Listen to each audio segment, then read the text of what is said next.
His phone rang at 8:12 p.m. 4 minutes later, Diana was standing barefoot in the snow with divorce papers in her shaking hands, accused of laundering money for a Mafia boss she'd never met. Then a black SUV rolled into the empty terminal, and the most feared man in the city crouched in front of her, studied her face like he already knew the truth, and asked one question. What happened? If this story pulled you in, go ahead and subscribe so you never miss what's ahead. I've got another unforgettable story coming tomorrow. And while you're here, drop a comment and tell me where you're watching from. I love seeing people tuned in from all over the world. Okay, let's get back into it. The snow didn't fall that night. It descended thick, purposeful, the kind that erases the world one layer at a time until nothing familiar remains.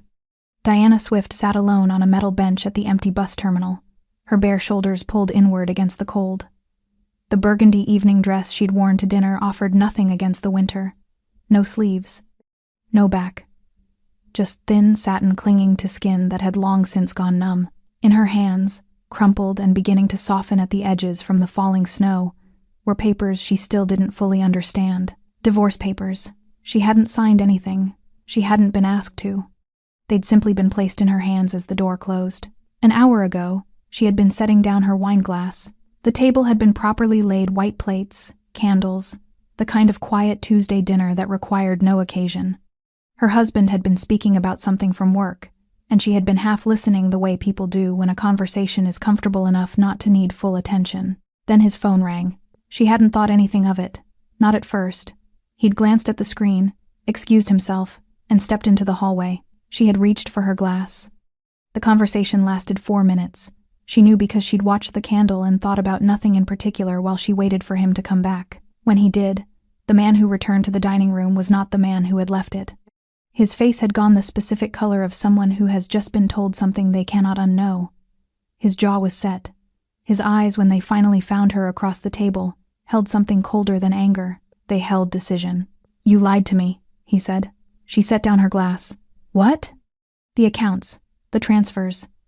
He was speaking carefully, the way people speak when they are afraid of what they might say if they stop being careful. "They said your name is on all of it, that you've been laundering money." A pause. For Dragos Sava. The name meant nothing to her in that moment. It would mean everything later. "I don't know what you're talking about," she said. And she didn't. Not a single word of it made sense. "Who called you? What accounts?" But his face had already closed. She saw it happen. Watched him decide that the voice on the phone was more credible than the woman across the dinner table from him. Watched 7 years narrow into a single phone call from an anonymous number. "I need you to leave," he said. She had stood slowly. "You can't be serious." He had walked to the door and opened it. The hallway outside was cold. She'd remembered, distantly, that her coat was hanging by the entrance. She'd moved toward it. His hand had come out and stopped her at the arm, not violently, but firmly. The papers had appeared from somewhere. She still didn't know when he'd printed them. "Take these," he said. "We're done." The door had closed. She had stood in the hallway for a moment that felt much longer than it was. The neighbors' doors stayed shut. The corridor stayed empty.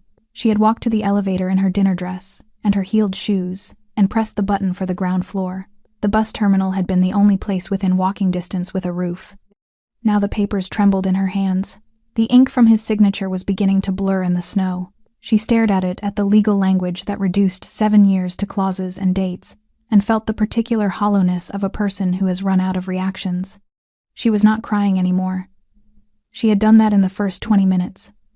What remained now was something quieter and harder, the feeling of solid ground giving way to nothing, and realizing you'd been standing on it for years without checking. The terminal was empty. The last bus schedule posted on the shelter wall showed nothing running after 11. She had nowhere to go that she could think of clearly enough to name. She pressed her palm against her bare arm and held it there. Then headlights swept through the snow. A black SUV moved slowly into the terminal. Too slowly for someone passing through. It pulled to the curb directly in front of her and stopped. Diana didn't move. The driver's door opened. The man who stepped out was tall, broad through the shoulders, unhurried in every movement. He wore a black suit without a tie, his white collar open at the throat, and even in the blue-washed light of the terminal she could see the tattoos. Dark, elaborate ink beginning at his hands and climbing past his wrists, disappearing beneath his cuffs, reappearing at his collar and traveling up the left side of his neck. His hair was close-cropped, dusted at the crown with snow. His face was angular and still, the face of someone who had trained himself long ago not to betray anything he hadn't chosen to show. He looked at her with dark, unreadable eyes. Behind him, 3 children climbed quietly from the vehicle. A girl, perhaps 11, dark-eyed and watchful beneath a knit hat, stepped out first. And behind her, 2 younger boys in winter coats, their small faces serious above their scarves. They didn't wander. They stayed close together, watching the woman on the bench the way children watch something they sense the adults around them consider important. The man walked toward her. He stopped 2 feet away.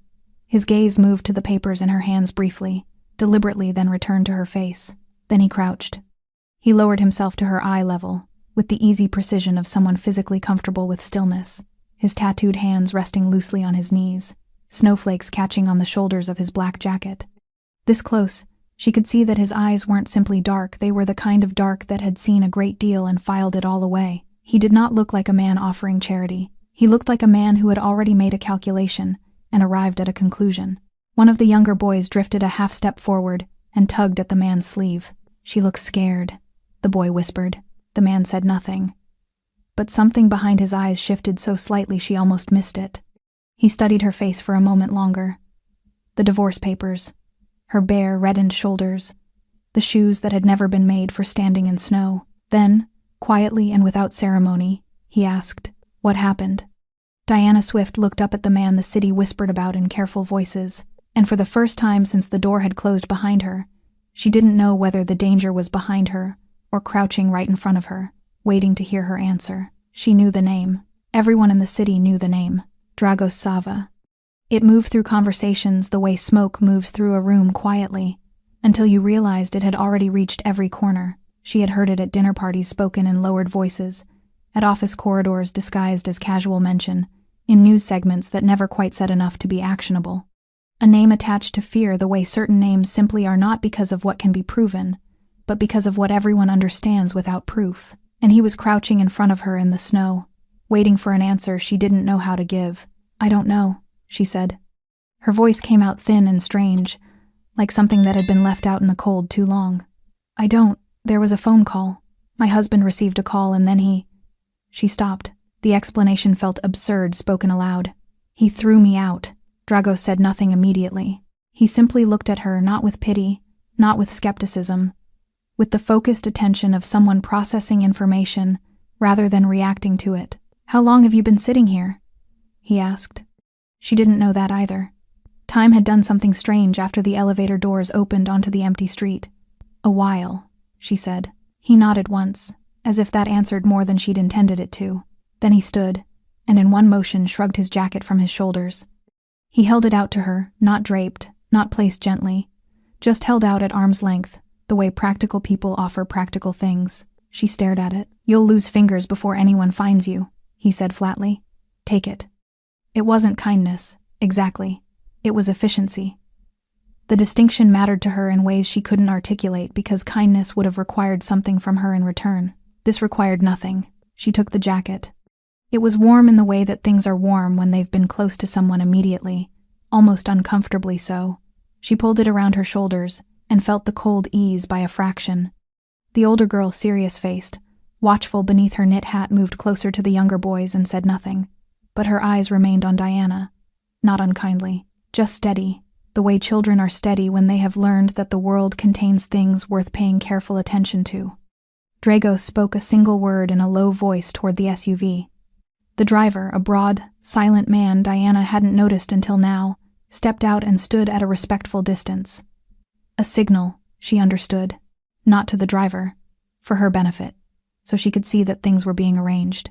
"I'll take you somewhere warm," Dragos said. "You can decide what comes next once you're not freezing." "I don't need," she started. "You're sitting alone at a closed bus terminal in a dinner dress." His voice didn't rise. It didn't need to. "Whatever you were about to say after that, I'd reconsider." She closed her mouth. It was not that she trusted him. She didn't.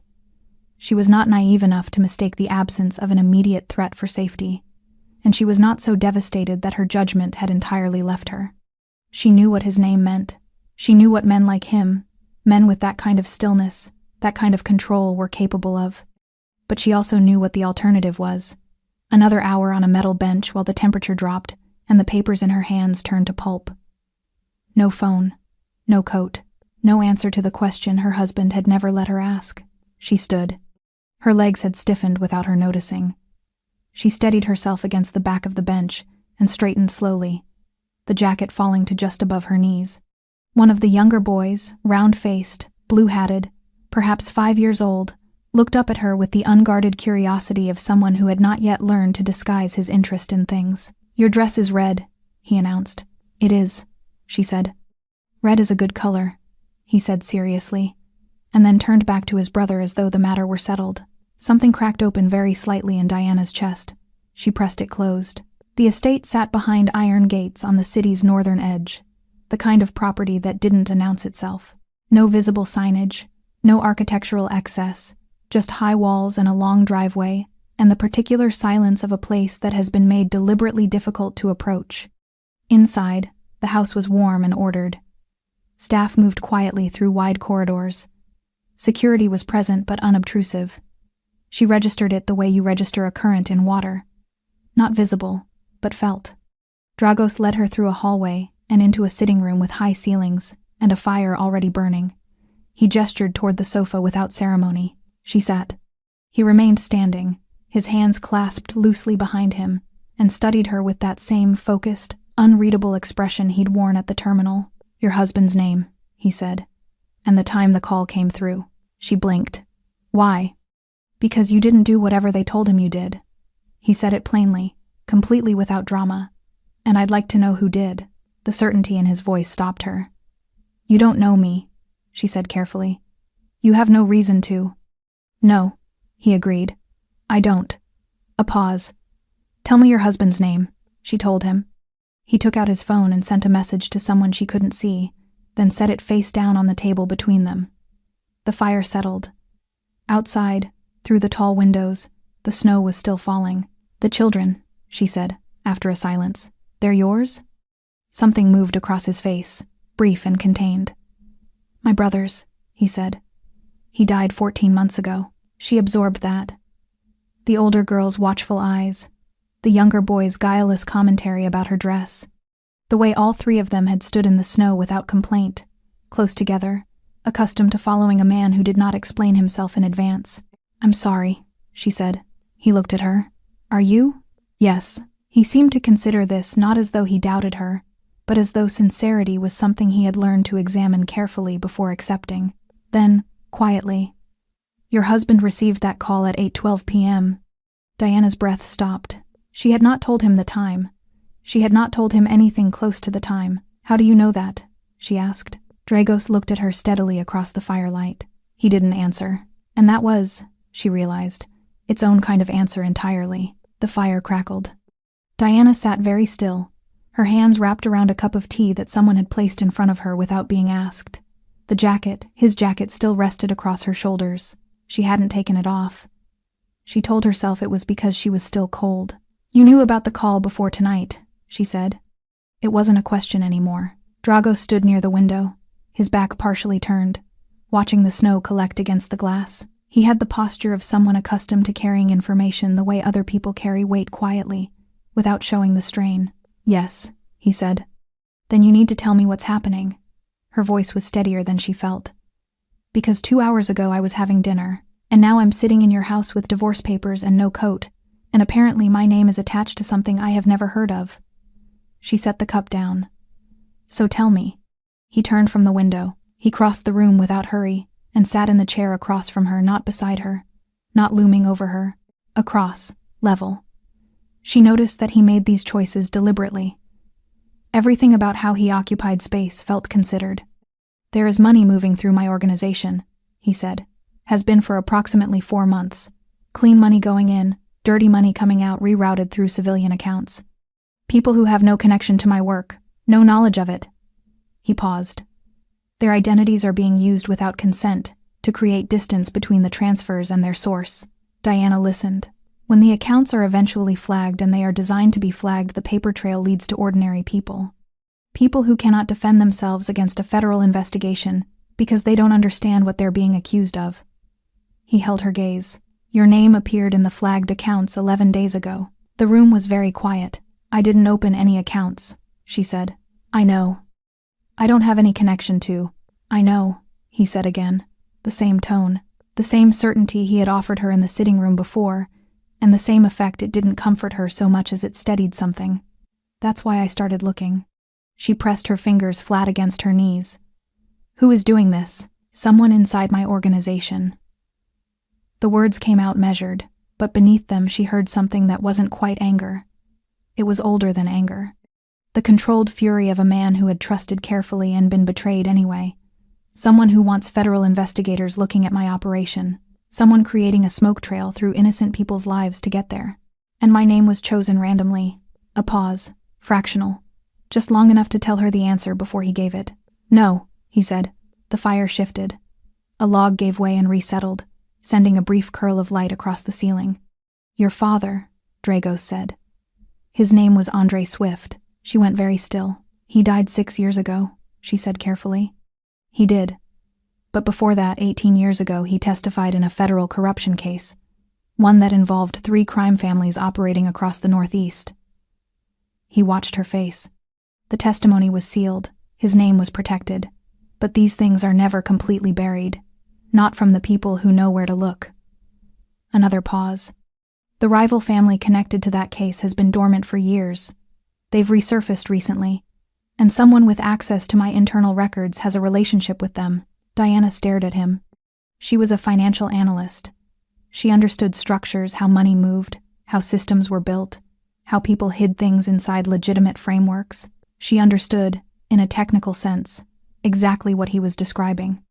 What she could not yet process was that her father, quiet, principled, a man who had taken her to the library every Saturday until she was 12, had apparently carried something into his grave that had just destroyed her marriage.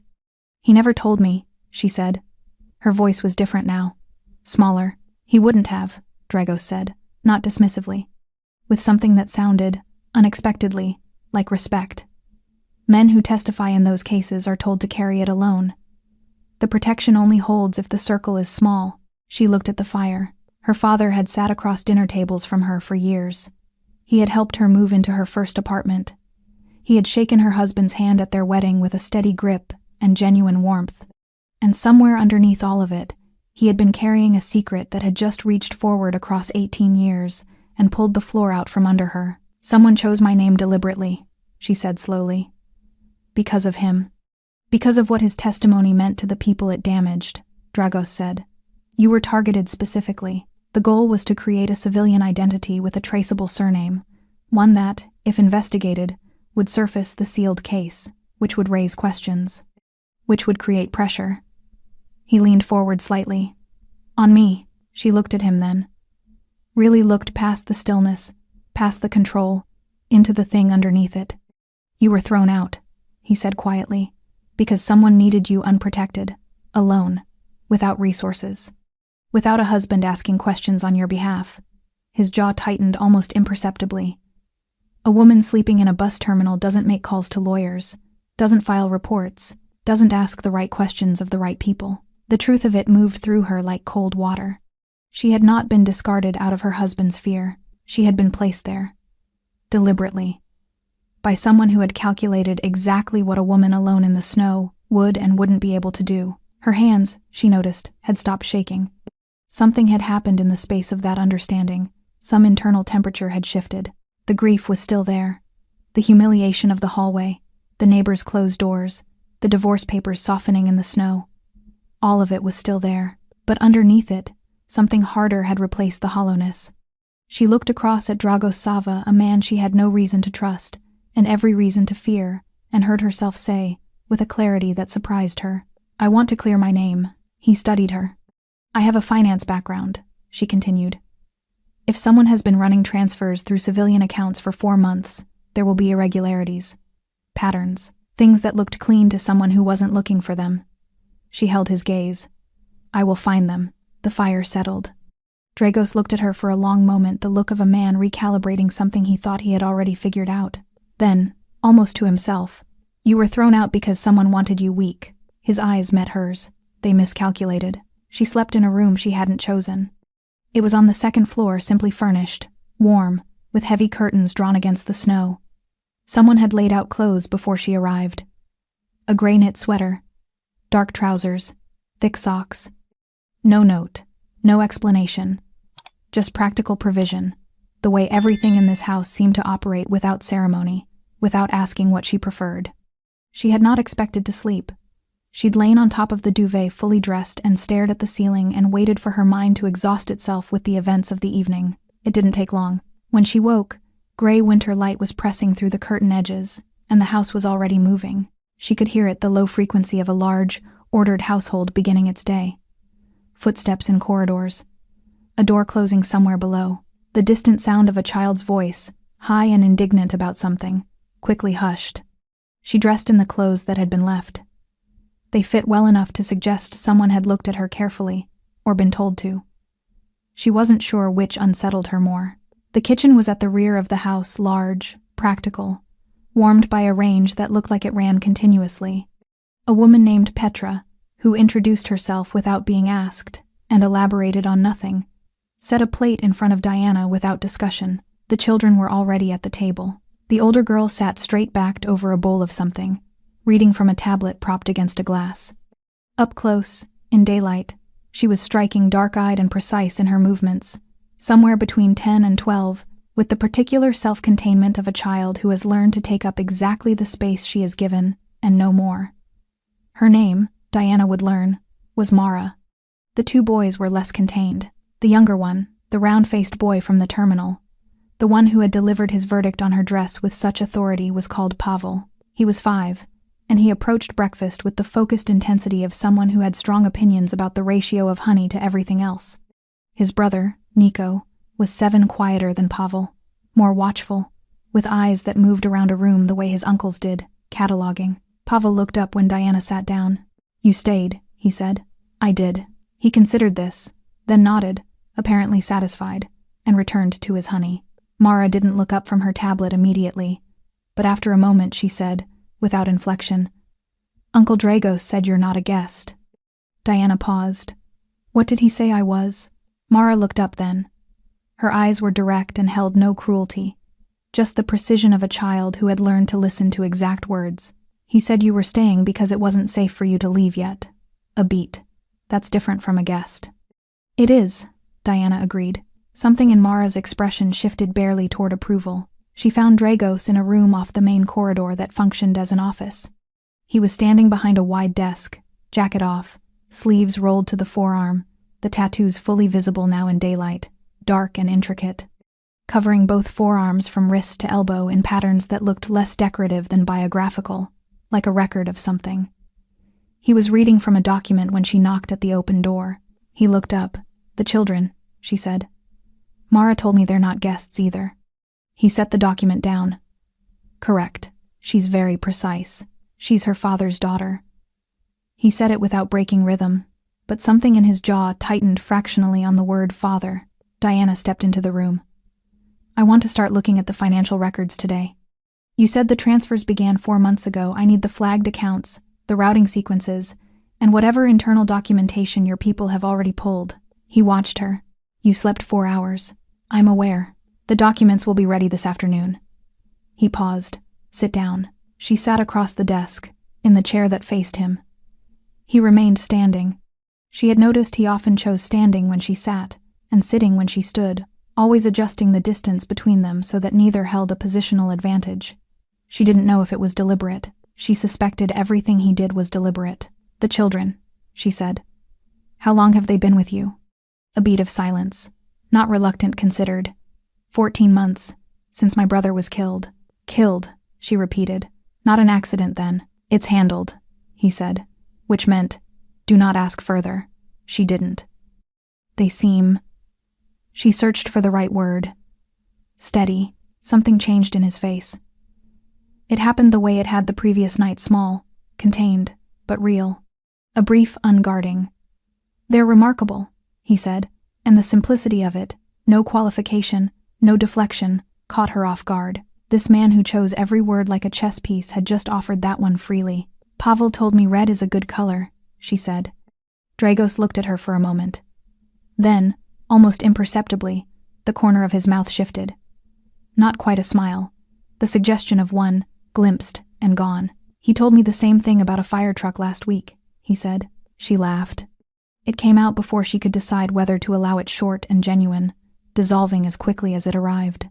She pressed her lips together. He returned to his documents, but the room felt different than it had a moment ago, like something had been adjusted a single degree. That afternoon, she sat at a temporary desk they set up in the office and began working through the financial documents his team provided. Numbers were familiar ground, structured, logical, governed by rules. Unlike everything else in the past 24 hours, they behaved predictably. She worked for 3 hours without speaking. At some point, Dragos came to stand behind her, not close, not intrusive, just near enough to see the screen. She was midway through a routing sequence when she felt his presence settle at her shoulder. "There," she said, pointing at the screen. "The interval between transactions. It's not random. Someone is controlling the timing manually, not algorithmically. Which means there's a person initiating each transfer, not a system." She looked up at him. "Someone inside your organization is doing this by hand. Someone who wants control. Who doesn't trust automation because automation leaves cleaner records?" Dragos stared at the screen. His expression didn't change, but his voice when it came was very quiet. "That narrows it considerably. Yes," she said, "to people I trust." She held his gaze. "Yes." He straightened, looked at the screen for another moment. Then at her. "I already am," he said, and walked out. Trust, Diana had learned, was a structure. Like any structure, it had load-bearing points, the places where everything else depended. Remove one quietly, and the whole thing could stand for months before anyone noticed the lean. The crack would be there. The damage would be happening. But from the outside, if the remaining walls were strong enough, it could look solid long after it had ceased to be. She thought about this at her temporary desk on the second morning, working through the routing sequences while the house moved around her in its ordered, quiet way. She thought about her husband, about 7 years of what she had believed was mutual architecture, and how a single phone call had revealed the load-bearing point she hadn't known to check. She thought about what it meant that someone inside Dragos Sava's inner circle was doing the same thing to him. The document spread across her desk told a story in the language she knew best. 4 months of transfers. 11 civilian accounts, hers among them. Each account opened with clean documentation, legitimate identification, small initial deposits that would pass cursory review. The money entered quietly and left quickly, routed through 3 intermediary accounts, before landing somewhere that would take considerably more resources to trace. It was good work, technically proficient, carefully layered.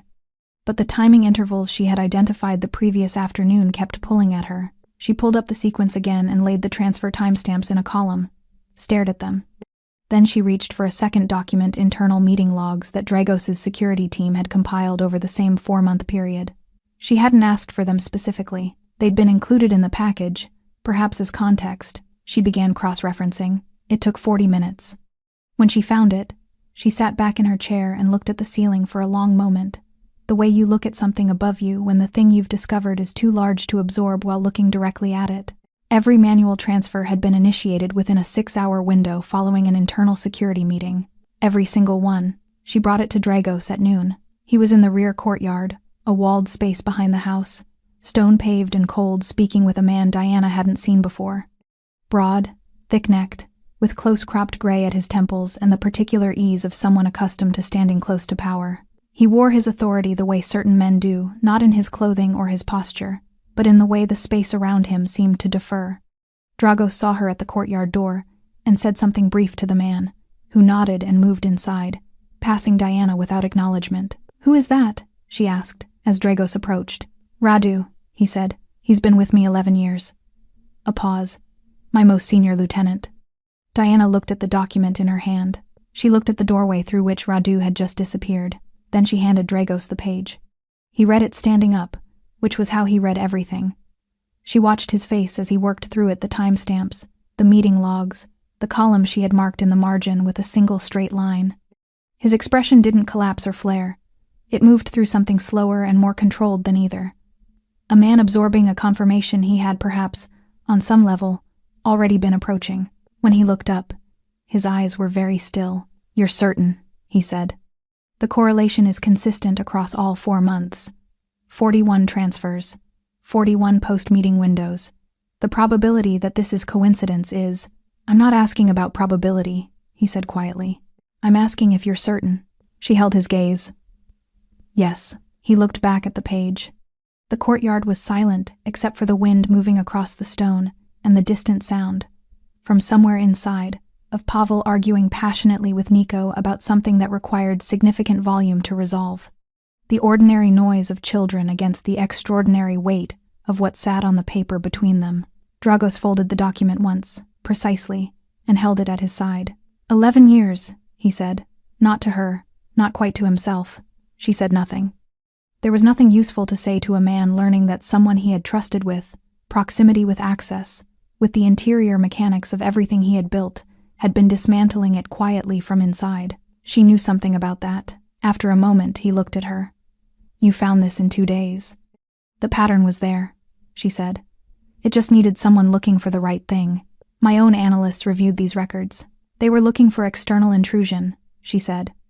They weren't looking at themselves. He absorbed that. Then, what else? She had prepared for this question. She went back through what she had noted a secondary pattern in the account names themselves. A subtle alphanumeric structure that suggested the accounts had been created using a system. A mnemonic, possibly. The kind of thing a careful person uses when managing multiple false identities and needing to keep them straight. Whoever built these accounts is organized, she said. They think in systems. They're not impulsive. This wasn't built in a crisis. It was constructed methodically over time, which means it was planned well before it was executed. She paused. This person has been thinking about leaving for longer than 4 months. The transfers are the exit. They're building a position somewhere else, funded by your operation, documented in a way that implicates you to federal investigators and clears their own path out. Dragos was quiet for a long time. When he spoke, his voice was controlled in the way that takes significant effort to sustain. They used you as insulation. Yes. They chose your name deliberately, attached it to transfers designed to be discovered, knowing the investigation would surface your father's sealed testimony. His jaw was tight, knowing the resulting scrutiny would bury you, she said. Yes. He turned away from her slightly. Just enough. She understood it wasn't dismissal, it was the movement of a man who needed a moment to contain something before it became visible. She looked at the courtyard wall, gave him that moment. When he turned back, his face was composed. You've done more in 2 days than my entire team managed in 11, he said. Your team was protecting loyalty, Diana said quietly. I don't have any loyalties here to protect. He looked at her steadily. You do now, he said. And somewhere behind them, inside the warm house, Pavel shouted triumphantly, apparently having won whatever argument had required such sustained volume. Neither of them smiled, but the air between them shifted, almost imperceptibly, toward something that hadn't been there before. She was in the library when they told her. It was late afternoon, the winter light already retreating, the sky outside pressing down into a bruised gray. She had been sitting with Mara, who had decided, with the quiet authority she applied to most decisions, that Diana should know what books were worth reading and which were not. The verdict was delivered without condescension, simply as useful information from someone who had considered the matter thoroughly. Diana had been grateful for it, for the hour of ordinary, for the simplicity of a child's certainty in a week that had contained almost none. Then Petra appeared at the library door. There is someone at the gate, she said. He says he's your husband.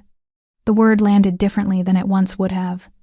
Not like ownership, not even like history, like something left on a doorstep that you hadn't decided yet whether to bring inside. Mara looked up from her book. She said nothing, but her eyes moved to Diana's face with that particular attentiveness, reading the room the way she always did, quietly, completely. I'll go, Diana said. He was waiting in a small receiving room near the entrance, a room Diana suspected was chosen deliberately. Not the warmth of the sitting room with its fire, not the authority of the office. A neutral space, a room that said, "You are being accommodated, not welcomed." He stood when she entered. He looked wrong somehow, in this context. She had only ever seen him in the architecture of their shared life, their kitchen, their car, their restaurant table. Here, inside these walls, he looked reduced. Not physically. He was the same height, the same lean build, the same face she had looked across the dinner table at for 7 years. But something about the proportions had shifted. He had aged, she thought. 3 days had aged him. Diana. His voice was careful, the voice of a man who had prepared what he was going to say, and was now uncertain whether it was the right thing. She sat. He remained standing for a moment, then seemed to realize that was wrong, and sat also. I know you didn't do it, he said. The accounts, the transfers, I had someone look into it. A lawyer. He pressed on before she could speak. Your name was used without your knowledge. The accounts were opened fraudulently. You have no connection to any of it. She looked at him. I know, she said. He blinked. You already knew? Yes. He absorbed that. How long? Since the night you threw me out. Something moved across his face. A flinch he didn't fully suppress. Diana, He stopped, started again. I was scared. The voice on the phone was convincing. They had documentation, account numbers, transaction records with your signature. It looked real, she said. Yes, it was designed to. I panicked. The word came out compressed, like something he'd been holding at pressure. I know that's not enough. I know what I did. You opened the door, she said quietly. He stopped. You didn't ask me, she continued. You didn't show me what they'd sent you. You didn't give me 30 seconds to look at the documentation or respond to the accusation. She kept her voice even. Not cold even. The distinction felt important. You received a phone call from an anonymous number, and you walked to the door and you opened it. His jaw worked. I was protecting myself. Yes, she said. You were. She had thought, in the days since, about what she would feel when she saw him again. She had anticipated grief, the accumulated grief of 7 years, meeting the specific grief of that hallway, that door, those neighbors who hadn't come out. She had anticipated anger, had perhaps even anticipated the dangerous pull of familiarity, the gravitational field of a shared life. What she felt instead was clarity, the clean, quiet clarity of someone who has been shown something true and cannot afterwards pretend they haven't seen it. I want you to come home, he said. His voice dropped, became something more exposed. I know I have to earn that. I know it won't be easy. But we can speak to someone. We can. You discarded me, she said. The words weren't raised. They didn't need to be. At the first sign of risk, she continued, you chose yourself. Not because you believed I was guilty. You said yourself you panicked. Which means somewhere underneath the panic, you knew, and you still opened the door. She looked at him steadily. That's not fear. That's a choice. Fear is what you feel. Choice is what you do with it. He leaned forward. Diana, you chose yourself, she said. And that's, she paused. Not from emotion, from the careful consideration of a woman who wanted to say the exact true thing. That tells me something I should have understood before now. About what I was, in our life, what function I served. She set her hands flat on her knees. I was fine when I was uncomplicated. The moment I became a liability, I was removed. The room was very quiet. He didn't argue. That was the thing, he didn't argue, which meant some part of him recognized the shape of what she was describing, even if he couldn't yet bear to name it. Where will you go? He asked, quietly. The fight had gone out of his voice. I'll clear my name, she said, and then I'll decide. He looked at her for a long moment. At the gray sweater that wasn't hers. At the room that wasn't hers. At the woman sitting in it who was. He seemed to be understanding. No longer his in the way he had assumed she was. Is it him? He asked. His voice was careful. Sava, no, she said. And then, because it was true and because she was done softening things. But that's not why I'm not coming home. He stood. He moved to the door and stopped there with his hand on the frame, his back to her. I'm sorry, he said. Diana, I know, she said. She did know. That was the complicated part. She believed the apology was real. She believed the fear had been real.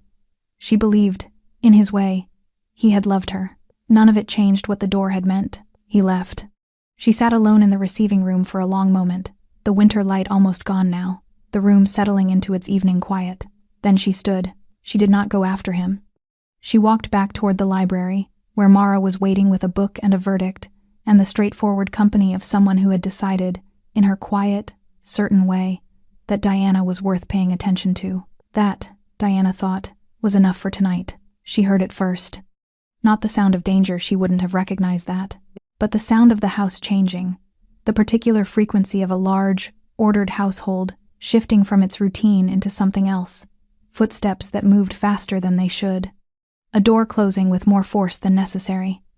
The distant, urgent murmur of men speaking in low voices that carried the shape of urgency without the words. Diana was in the office, cross-referencing a secondary layer of account documentation she'd requested that morning, when Petra appeared in the doorway.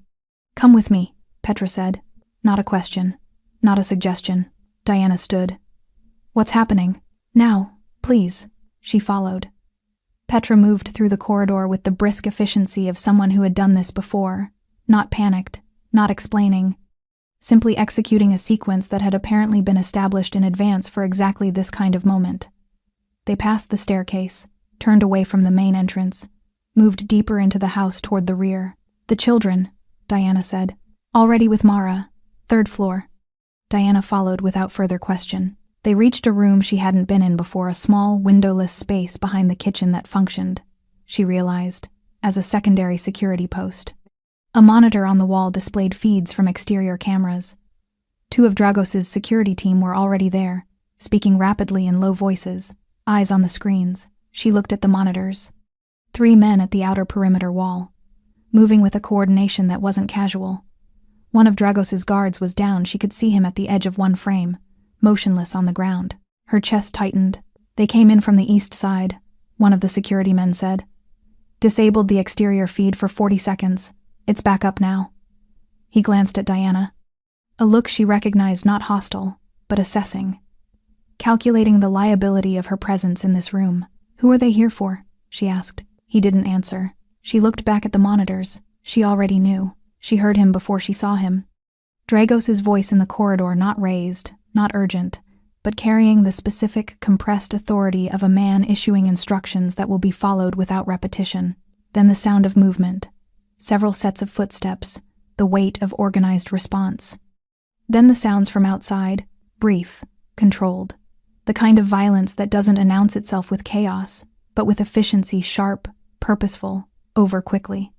Diana stood at the monitor and watched the exterior feeds cycle through angles, tracking movement she could partially interpret and partially not. 4 minutes. That was all it took. Then the courtyard feed showed Dragos crossing the stone with 2 of his men, and between them, hands secured, head lowered, the thick-necked figure of a man she didn't immediately recognize, until she did. He was one of Radu's men. She had seen him twice in the corridor. A background figure.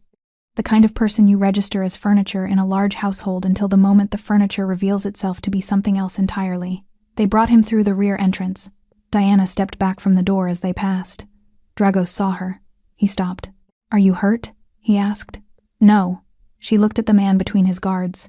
His face was forward, his expression the closed, resigned expression of someone who has taken a calculated risk and lost. "He came for me." It wasn't a question. She had understood it from the monitors, the angle of entry, the timing, the fact that the breach had been targeted at the residential wing rather than the office or the security room. "Yes," Dragos said. Then he moved past her toward the interior.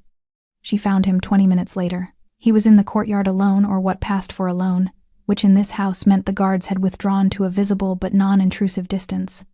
He stood with his back to the door, looking at the wall where the breach had occurred, his jacket off despite the cold.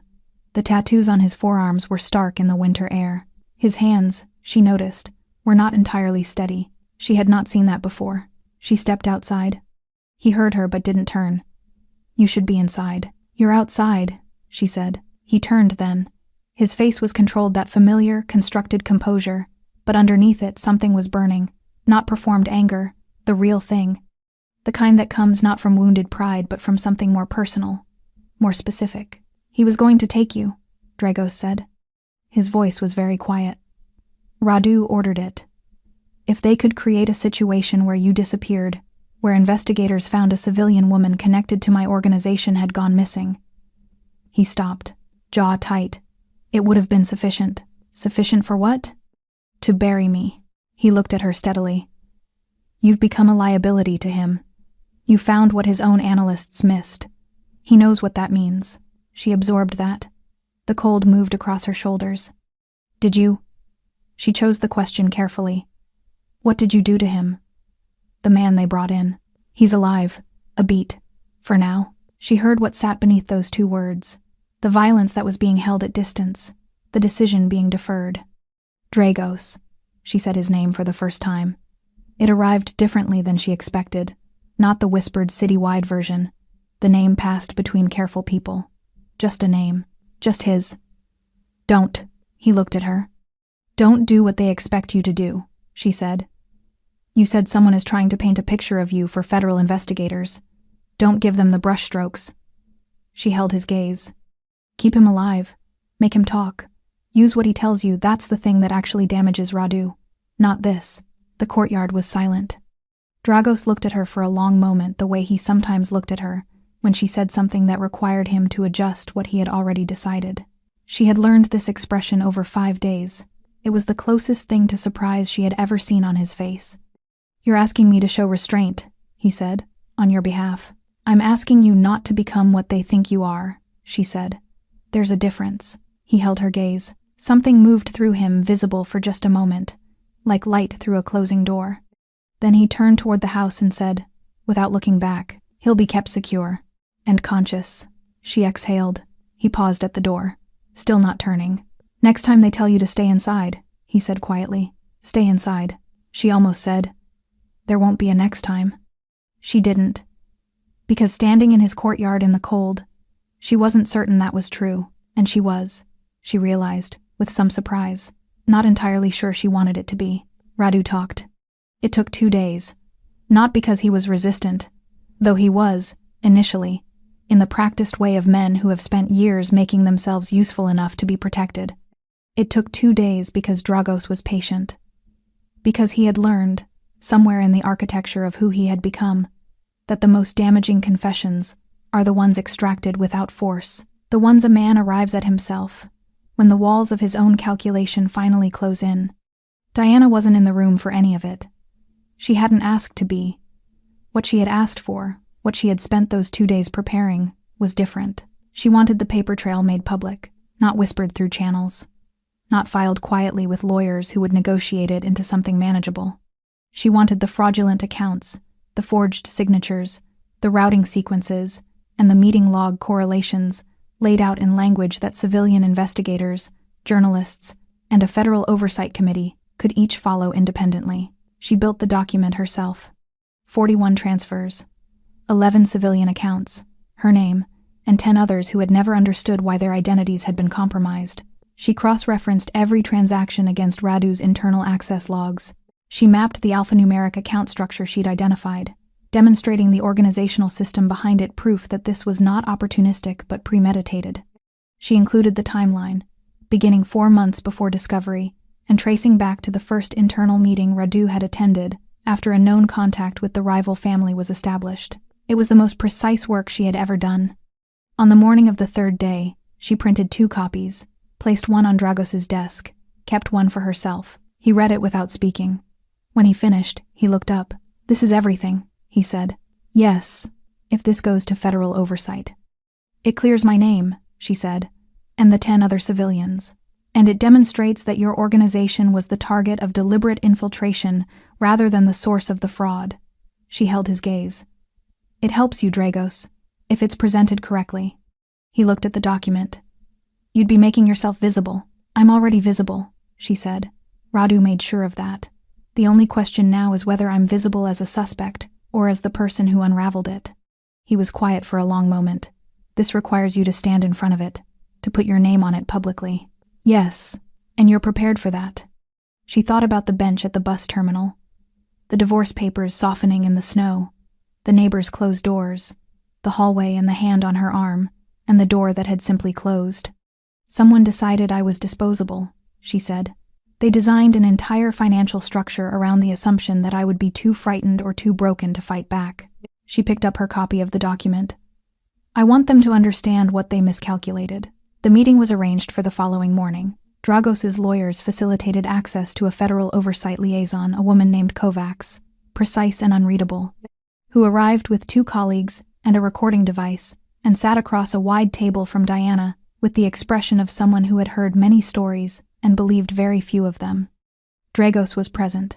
He sat at the far end of the table and said almost nothing. This had been discussed. Diana's voice needed to lead this, unmediated by his presence or his reputation. He was there as a witness, not an authority. Diana sat alone on her side of the table. She placed her document in front of Kovacs and began. She walked through it methodically, the account structure, the timing correlations, the meeting log cross-referencing. She explained the alphanumeric pattern in the account names and what it demonstrated about the level of premeditation involved. She connected Radu's access logs to each transfer window. She named the other 10 civilians whose identities had been used, and she provided the documentation showing each of them had no knowledge of the accounts bearing their names. When she reached the section documenting her own fraudulent accounts, the ones that had been designed to surface her father's sealed testimony and create federal pressure on Dragos's operation, she did not look away from Kovacs. She held eye contact and stated each fact cleanly. Kovacs's expression shifted once, briefly, when Diana reached the section on her father, something that might, in a less controlled face, have become surprise. When Diana finished, the room was quiet. Kovacs looked at the document. At Diana. At the document again. "You compiled this yourself," she said. "Yes." "In how long?" 5 days. A pause. "You have a finance background." "Yes." "But I was also motivated," Diana said simply. Kovacs almost smiled. Almost. The meeting lasted 3 hours. Diana answered every question. She did not soften anything, did not negotiate around the edges of what the documentation showed. She let it be exactly what it was, precise, evidenced, and complete. At the door, as Kovacs was leaving, she stopped. "The 10 other civilians," she said. "I'll need their contact information to initiate remediation." "I have it," Diana said. "I'll send it today." Kovacs nodded, looked at her for a moment with the expression of someone revising an initial assessment. Then she left. Diana stood at the empty table. The document still spread across it. The recording device gone. The room returned to its ordinary dimensions. She heard Dragos move behind her. He stopped at her shoulder close, but not touching. She could feel the warmth of him, the solidity. "You didn't hide behind me once," he said. "No," she said. "He thought you would." A pause. "Radu." He built the entire structure around the assumption that a woman implicated in financial fraud would go quiet. Find a lawyer. Manage it privately. Another pause. He didn't account for someone who would open it up instead. She looked at the document on the table. At her name on the cover page, clear and unequivocal. "He chose the wrong person," she said. Behind her, very quietly, Dragos said, "Yes." And the way he said it, not as assessment, not as strategy, made her close her eyes briefly against something she wasn't ready to name. That evening, Radu's confession was filed alongside Diana's documentation. By morning, the accounts were frozen. By afternoon, the federal investigation had formally shifted its classification from civilian fraud to organized infiltration, with Dragos's organization listed as the target rather than the perpetrator.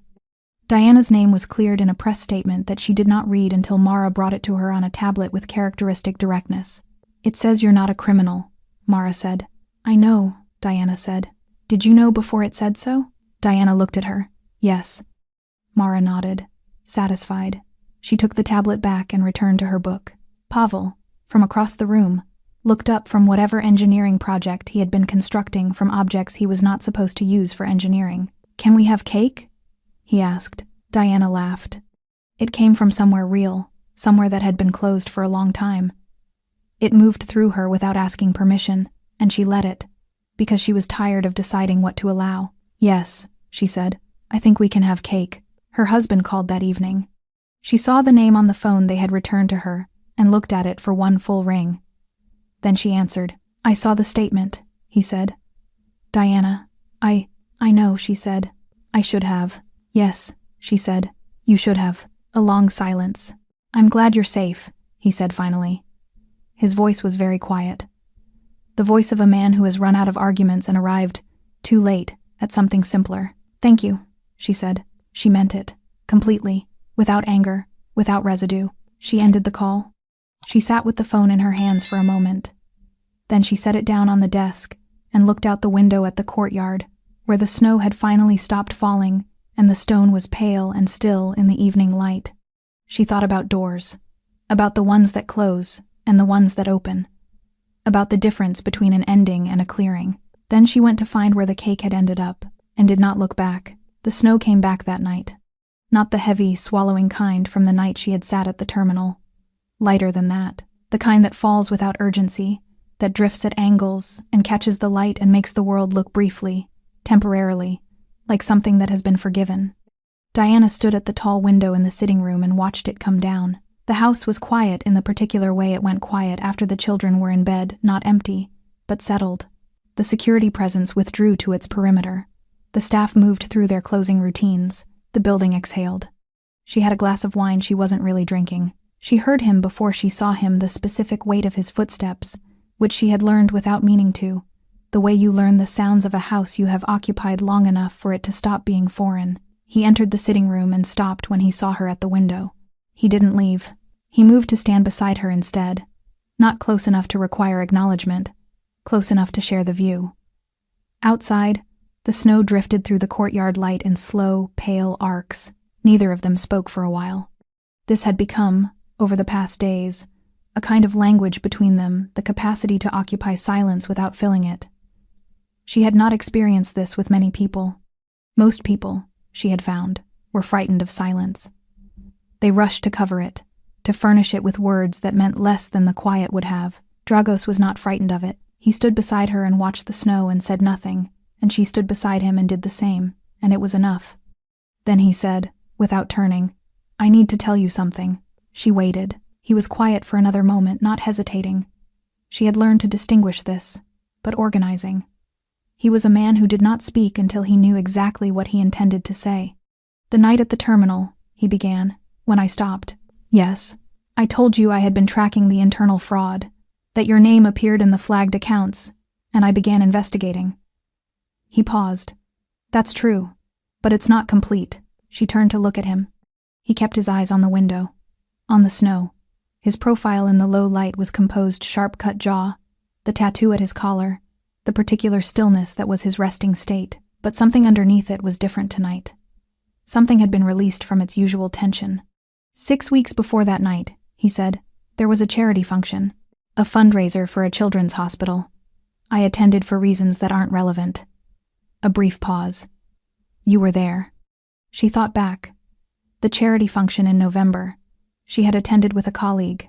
She remembered the room, high ceilings, candlelight, the particular noise of a large formal gathering. "I don't remember seeing you," she said. "You weren't meant to." He turned from the window then, looked at her directly, the way he did when he had decided to commit to something. "You were speaking with someone near the entrance. There had been a problem with the event, a venue issue, I think. A member of the organizing team was distressed. You had stopped. You weren't part of the committee. I could tell you were a guest. You had no obligation. But you stopped, and you spent 20 minutes helping this woman resolve the problem, and when it was handled, you didn't mention it to anyone. You simply went back to the event," Diana remembered. A young woman with a catering manifest and the expression of someone 2 minutes from crying. "I watched you do that," Drago said, "and I thought..." He stopped. The briefest pause. "I thought that was someone worth knowing." The sitting room was very quiet. "You didn't approach me," she said. "No." Something moved across his face. What would I have said? A man like me, approaching a woman like you at a charity function. He looked back at the window. I noted it, and I moved on. And then my name appeared in the accounts. 3 weeks later. Yes. His jaw tightened. When I saw it, I didn't process it the way I would have processed another civilian name. I recognized it. And I began investigating immediately, not purely as an operational concern. A pause. I was already trying to understand what had happened to you before you knew you needed anyone to. She absorbed this. The fire in the grate had burned low, casting the room in amber and shadow. Outside, the snow continued its unhurried descent. "When you stopped at the terminal," she said slowly, "you already knew it was me." "Yes." "You already knew I was innocent." "Yes." "And you still asked what happened." She looked at him. "Why? If you already knew."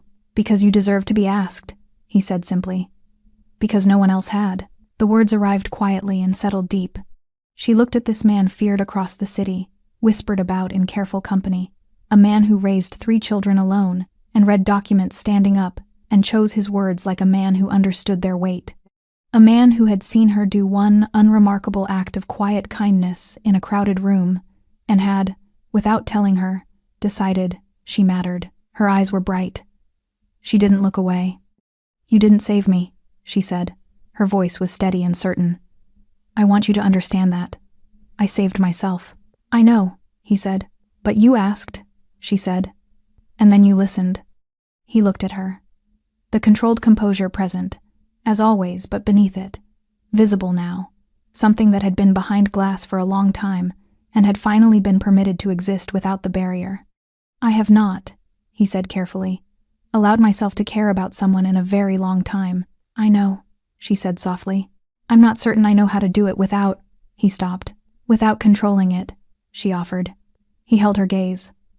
Something in it shifted, acknowledging, without deflection, that she had seen him accurately. "Then don't control it," she said. "Just let it be whatever it is." He was very still. Then he reached out slowly, with the deliberateness of a man making a considered choice, and tucked a strand of hair from her face. His fingers were warm, the tattoos on his hand dark against her skin. He let his hand rest at her jaw for a moment. Just that, just the warmth of it, the decision of it. From upstairs came the sound of small feet crossing a floor. Pavel, almost certainly, conducting one of his late-night engineering assessments of the bathroom tap. They both heard it, and both, without quite deciding to, smiled. Not at each other, at the same thing, at the ordinary, improbable, quietly miraculous fact of the moment they were standing in. His hand lowered, but the distance between them did not return to what it had been. She turned back to the window. The snow was still falling, patient and unhurried, the way good things sometimes are. Morning arrived clear. The snow had stopped some time before dawn, and the city outside the tall windows was white, and still the particular stillness of a world that has been covered and made unfamiliar. Every hard edge softened, every ordinary surface transformed into something that required a second look. Diana stood at the kitchen window with her coffee and looked at it. She had slept well. This was still new enough to notice. The first nights in this house she had catalogued the ceiling above her bed, mind cycling through accusations and divorce papers and routing sequences until exhaustion made the decision for her. Now she simply slept. The house had become, without her formally deciding to allow it, something that felt like ground beneath her feet. Petra arrived and began the morning without ceremony. The range came on. The smell of bread moved through the kitchen. Then Pavel appeared in the doorway. He was still in his pajamas, dark blue, printed with something Diana had been told were rockets but looked, she privately thought, more like agitated cucumbers. His hair was at a significant angle. He carried, for reasons he did not explain and she had learned not to question, a single blue sock. He surveyed the kitchen, located Diana, crossed directly to her and leaned against her side with the complete, unself-conscious ease of someone who had simply decided this was a reasonable thing to do. She looked down at him. He looked up at the window. "It snowed," he said. "It did. A lot. Quite a lot, yes." He considered this. "Can we go outside?" "After breakfast." He accepted this condition and remained leaning against her, apparently satisfied with the arrangement, until Petra placed his bowl on the table and the gravitational pull of honey reasserted itself. Diana watched him go.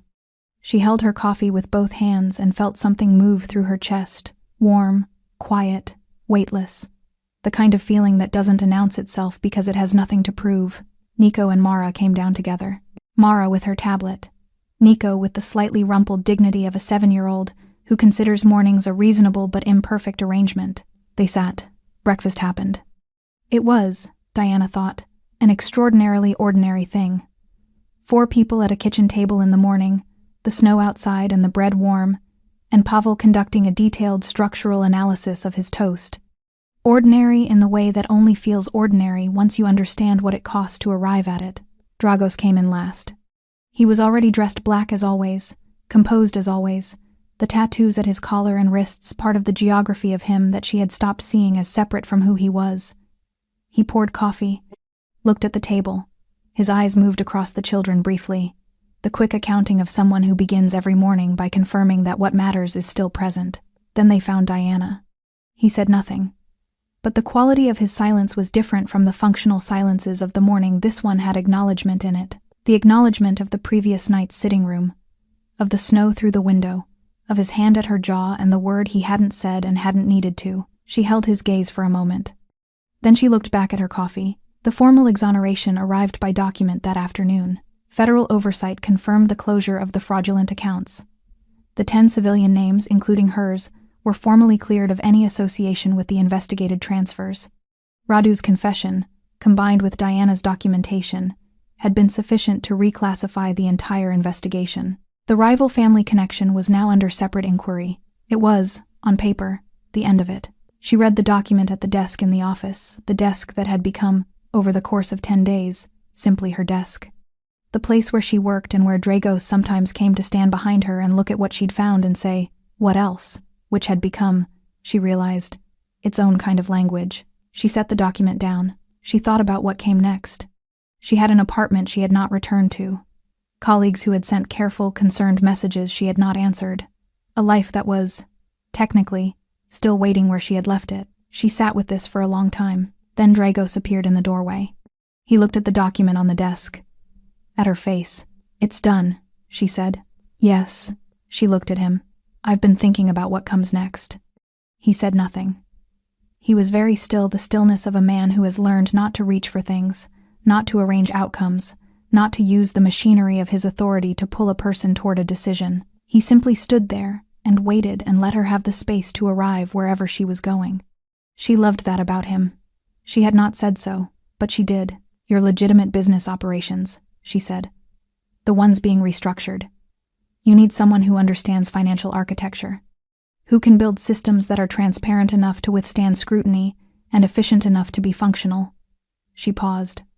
"I'm good at that." He looked at her steadily. "You are. I'm not staying because I have nowhere to go," she said. "I want to be clear about that. I'm staying because I'm choosing to." She held his gaze. "There's a difference." "There is," he said quietly, "and I have conditions." The corner of his mouth shifted. "Of course you do. The children stay in their school routine. Whatever security arrangements exist, they don't interrupt normal life more than necessary." She kept going.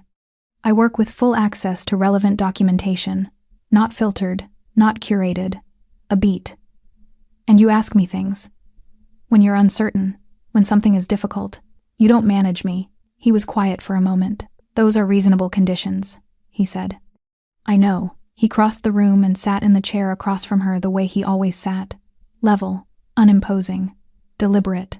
"Diana," he said. She looked at him. "I'm glad you stayed," he said, simply, without architecture around it. She nodded. "I know." That afternoon she took the children outside. The courtyard was deep in snow, and Pavel approached it with the focused ambition of someone who had been waiting all morning for exactly this. Nico followed with more dignity but equal enthusiasm. Mara walked beside Diana with her hands in her coat pockets, observing the chaos of her brothers with the expression of someone who has accepted that this is simply the nature of brothers. Pavel turned to Diana suddenly, snow already on his coat, his cheeks red, his eyes bright. "Aunt Diana," he said, "watch this." She had not told him to call her that. He had simply started, the previous day, and she had not corrected it, and neither had anyone else. And so it had become true in the way that things become true when enough people simply proceed as though they are. "I'm watching," she said. He launched himself into the snow with total commitment and absolutely no technique, and Nico immediately followed, and the courtyard filled with the sound of children being completely, unreservedly alive. Mara stood beside Diana and watched them. "He's been doing that all morning in his room," Mara said. "Practicing. Practicing falling? Practicing the jump before the fall." She said it with perfect seriousness. "He says the jump is the important part." Diana looked at the two boys picking themselves up from the snow, already repositioning for another run. She thought about that. The jump is the important part. She looked up at the house, at the tall windows, at the figure just visible inside standing at the glass, looking out at the courtyard, not performing, not managing, just watching the children play in the snow with an expression she recognized now, because she had learned to look for what was underneath the composed surface. He was happy, simply, quietly, insufficiently practiced at it happy. She looked back at the courtyard, at the snow-covered stone and the pale winter sky, and the two boys and the serious girl beside her, and all of it, every unremarkable piece of it, that had been assembled from a bus terminal bench, and a question, and a man who had crouched down to her level and listened. The snow began again. Light this time. The forgiving kind. She didn't go inside. She stood in it, and lifted her face slightly, and let it fall. She was not trembling. She was not alone. And the question that had started everything simple, quiet, asked by a man who already knew the answer, but understood that she needed to be the one to give it, sat in her chest, like something that had always belonged there. What happened? Everything, she thought. Everything happened, and it was enough. Thanks for sticking with this story until the very end. You're the reason these stories feel alive. If you're ready for another powerful journey, just tap the next video on your screen. And before you go, leave a quick comment and rate this story from 1 to 10. I'm excited to read your thoughts and connect with you in the comments.